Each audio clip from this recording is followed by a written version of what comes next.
20 రోజులు అవుతుంది తెచ్చి అసలు కొనట్లేదు. అసలు గవర్నమెంట్ కొంటేనే కదా వీళ్ళు ఇక్కడ లోడింగ్ చేసేది.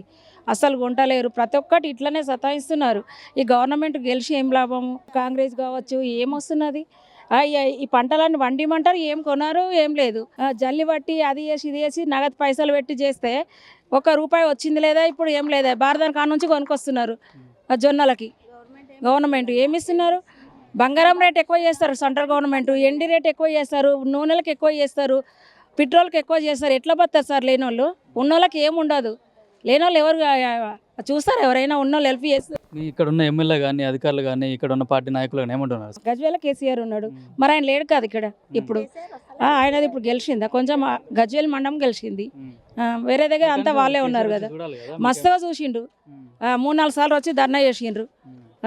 ఎవరైనా పట్టించుకుంటారా? ఇప్పుడు ధాన్యం కాంగ్రెస్ కొనాలి కదా. తడిసిపోతుంది ధాన్యము. ధాన్యం ఎట్లా ఎవరు కొనిపించాలి?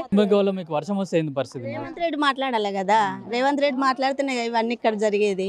ఏం గెలిచి ఏం లాభం ఉంది రేవంత్ రెడ్డి? ఏదానికి దినుసులకు రేట్లు వేస్తుండు. ఆయన ఏమైనా ఉండా? కేసీఆర్ ఉన్నప్పుడు అదొకటి ఇదొకటి రేట్లు. మహిళలే కదా గెలిపించింది రేవంత్ రెడ్డి. మేము మహిళలు గెలిచినా ఏది గెలిచినా ఇంకేది మా పొట్ట మీద కొట్టిండు. మళ్ళీ మా ఉచిత పథకాలన్నీ ఇస్తున్నాడు. బురద తిన్ని బురద కక్కేటోళ్ళ కళ్ళకి రక్తాలు వస్తున్నాయి రైతులు అవన్నీ చూస్తుంటే. మాకు కానీ మస్తు బాధ అనిపిస్తుంది. ఈ పండించుడు ఏంది, ఇది అంతేందని. ఏం లాభం ఉంది చెప్పండి. మీరు ఎన్ని రోజులు వచ్చింది ధాన్యం పోసి? 2 నెలలు అవుతుంది. 2 నెలల నుంచి కొనలేదా మీ దగ్గర? కొనలేదు. అదే కొంటమంటారా, కొంటలేరు. గట్లా సంచులు ఉన్నాయా లేకుంటే ట్రాన్స్పోర్ట్ ఇట్లా అన్ని వస్తుంది? వస్తున్నాయి. మరి ఎందుకు కొనలేదు? మరి ఏమో ఎందుకు